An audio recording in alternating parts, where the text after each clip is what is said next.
Hooks లేకుండా చేయలేరా bags? పై నుంచి డ్యామేజ్ వస్తుంది. ఎంత వస్తుంది డ్యామేజ్? అది చూచాయిగా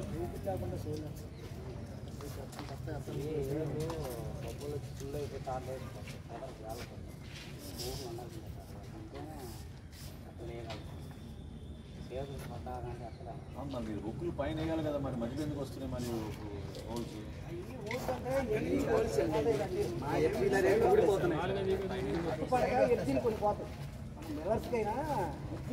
అవునమ్మా, మీరు పై స్థాయిలో పైన వేయాలి కానీ చుట్టిన చోట వేయాలి కానీ మీరు కింద వేస్తే ఎట్లా?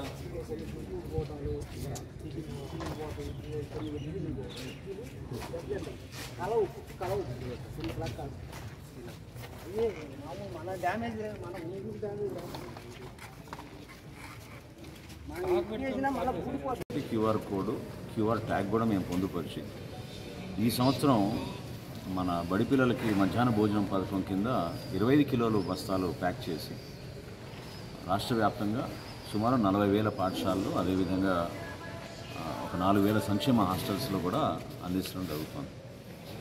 మొదటి నెల చాలా అద్భుతంగా జరిగింది. చాలామంది దాని గురించి ప్రత్యేకంగా చూసి వాళ్ళు కూడా ఈ కార్యక్రమం చాలా బాగుందనే విషయం తెలియపరచడం జరిగింది. ఇంకా మెరుగుపరచడానికి కోసం ఎక్కడ కూడా ఆ గ్యాప్ లేకుండా ఎవరైతే రైతాంగం ఆ రోజు మన పిలుపు మేరకు కూటమి ప్రభుత్వం ముఖ్యమంత్రి గారిని, గౌరవ ఉప ముఖ్యమంత్రి గారిని గౌరవించుకుంటూ వాళ్ళు చేసిన ఆ కార్యక్రమం ధాన్యం కొనుగోలు విషయంలో ప్రిఫర్డ్ వెరైటీ బియ్యం, సన్న బియ్యం ఏదైతే మనం సేకరించామో అది అంతిమంగా మన బిడ్డల కోసం ఉపయోగిస్తామని మాట ఇచ్చాం.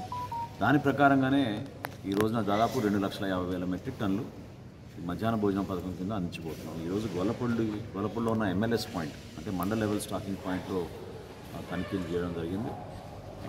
డీలర్ల విషయంలో ఎక్కడైతే గత నెల సరుకు మిగిలిపోయిందో ఆ క్లోజింగ్ బ్యాలెన్స్ కాస్త ఓపెనింగ్ బ్యాలెన్స్గా ఉండి వచ్చే నెల వాళ్ళు తక్కువ తీసుకోవాల్సిన సరుకు బదులు అదే సరుకు ప్రతి నెల తీసుకెళ్తున్నట్టు నాకు రికార్డ్స్లో తెలిసింది.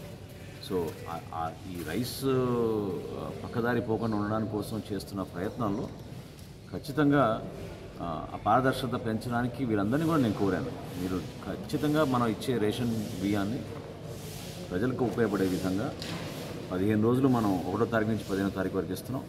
అదేవిధంగా ఎవరైతే దివ్యాంగులు